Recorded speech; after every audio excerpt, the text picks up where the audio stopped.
Hi everybody, Desmo here. Over the last few days I've been farming with my favorite strategy of the league, tier 17 abomination boss rushing. While doing it, I started to monitor the profit on a large scale. I bought 300 maps to be able to break down the results and to share accurate data. So, in this video I will walk you through the strategy by answering 3 questions. What, how, and why? What is this strategy about? How should you run it? And why do I think it is the best? I will also give tips on different aspects of the game all along the video. One last thing before starting. From now on, I will always pin a comment updates on my videos. On that comment, I will list any changes that I make for the content that I'm covering on the video. If you want to keep up with the updates, simply reply to that comment and every time I'm making an update, you'll be notified. Alright, enough with the intro. Get yourself comfortable and let's get into it. To begin with, what is this strategy about? Tier 17 abomination boss rushing is pretty self-explanatory. You open your map, rush the boss as fast as possible and repeat. The goal is to drop as many reality fragments as possible, but also a few other fragments. Reality sells for 1.2 divines in bulk, devouring sells for 1 divine in bulk, and decay fragment sells for 0.9 divines in bulk. This is why abomination is the best. It drops the best fragments consistently. We will see how many of each in the full breakdown at the end. But before that, let's see how it works. The map layout is fairly easy to read for tier 17 and we can access the boss pretty fast. You want to have good speed to get there, having phasing is also really good, something which I didn't get and which I was definitely lacking on my setup if I wanted to go for the best performance. I did have fun clearing a bit on the way, so I did compromise a bit on performance for that. Since we are skipping most of the map, we need to adapt our skill tree accordingly. We are focusing on effect of explicit map modifier to boost our quantity of item drop, trying to make sure we drop 2 frags from boss on every map. There will still be a few maps where we drop only 1, but it's okay. Then we invest into everything that can add a little bit more income while not taking too much time. It's going to be scarabs, conqueror maps, synthesis map, and blueprints. We also block most map mechanics to make sure to drop only valuable scarabs. You can adapt that to current economy. You also want a proper filter. We want to loot good crafting bases. As an example, I sold for about 20 divines of necrotic and twilight regala body armor, selling 8 pieces for 1 divine. I sold chests with perfect percentile for 50 chaos orb each.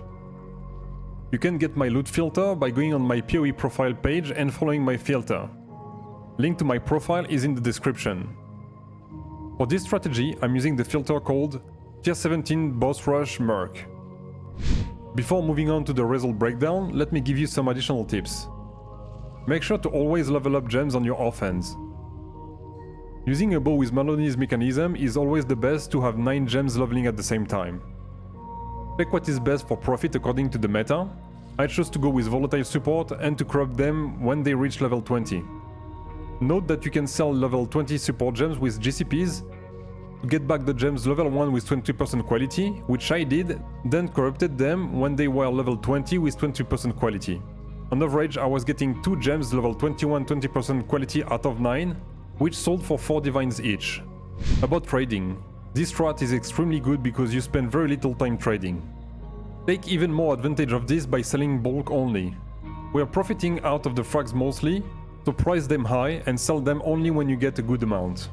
You can choose to sell through the currency exchange if you really don't like trading, but it will diminish your profit. About how to run your tier 17s properly. Abomination is composed of narrow paths and crossroads. You want to choose a side and stick to it until you get to the boss.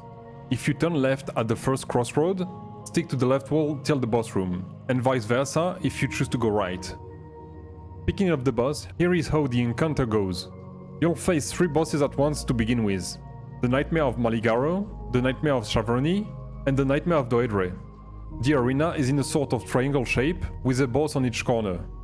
When you kill one of the bosses, his ghost will appear. You cannot harm or kill it, and it will attack you until all 3 nightmares are dead. This is why you want to kill them in a particular order, even though it's not that bad if you don't follow this. I always start by killing Maligaro on the left side, then Chavroni on top, then Doedre last, wherever it is at the end. It tends to teleport to some other place in the arena. You want to avoid killing Chevrony first because her ghost is pretty dangerous and annoying, firing a spray of lightning bolts at you that are pretty deadly. Once all bosses are dead, all ghosts vanish to leave place to the nightmare of the Depraved Trinity, which is pretty easy to kill and which I always face tank. You still want to pay attention to his book Storm Cold skill, which deals pretty heavy damage. Now that we know what we do and how, let's see why we do it. And this is money and fun, of course. I never had so much fun running a strategy that was so rewarding. I love blasting maps and killing bosses while trading very little, and this is exactly this strategy in a nutshell. Over the course of my 300 maps, let's see with Wealthy Exile how much money we made in total. Note that a lot of items are undervalued by the application. We dropped for a total of 349 Divines and 186 Chaos, but it's actually a lot more. But we will keep this number to be conservative on the results. Just to prove it, if you take the most expensive fragments, they are all underpriced. Reality listed for 180 Chaos, Decay for 100 Chaos, Devouring for 100 Chaos, but there's more items receiving the same treatment, like Scarabs or Screaming Invitation for example, that are selling for 1 Divine in bulk and so on. But as I said, let's be conservative. Then for the profit per hour, we need to subtract the investment, which is 40 chaos per map times 300, divided by the price of the Divine when I started, which is 210. It gives us 57 Divines investment. So from 349 Divines, profit is 292. Then I timed 37 map runs to get a good average run time, with normal runs being a bit over 1 minute, but I had a few close to 2 minutes when I was wasting time. Taking all this time divided by 37 gives us 1 minute and 20 seconds, but I kept 1 minute and 30 seconds to be conservative. So 1 minute 30 seconds times 300 maps is 450 minutes or 7.5 hours. If we take our profit of 292 divided by 7.5, it gives us 39 divines per hour, which again is very conservative. Considering how easy this strategy is, the little investment per map, the absence of scarabs we need, and the ease to trade our loot, on top of the fun I get out of it, this is by far my favorite farming strategy of the league and one of the best of all time. I cannot recommend it enough. You want a decently fast build to run it, and to be able to take down the boss somewhat fast. But it's always decent even if you're not that fast. The hardest part is to look away from the small loot like Chaos Orbs and packs of mobs that you will see along the map because it's just slowing you down and diminishing your income. I'll leave you with one full run at the end of the video so you can see for yourself how it goes.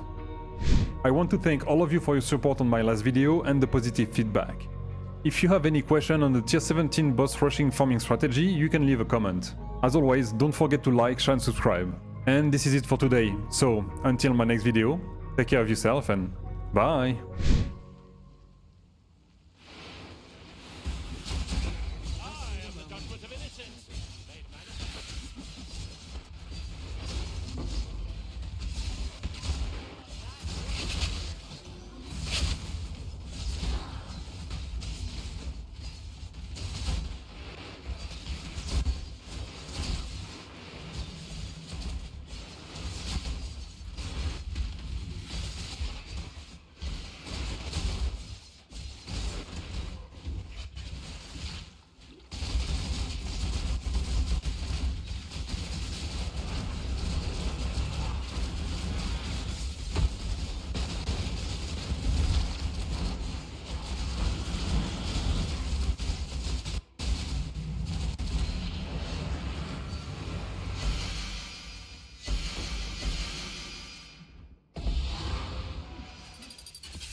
Last night I had a dream, dropped the mirror on stream.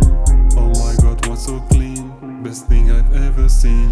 Un peu mirror, un peu mirror, un peu mirror. Un peu mirror, un peu mirror, un peu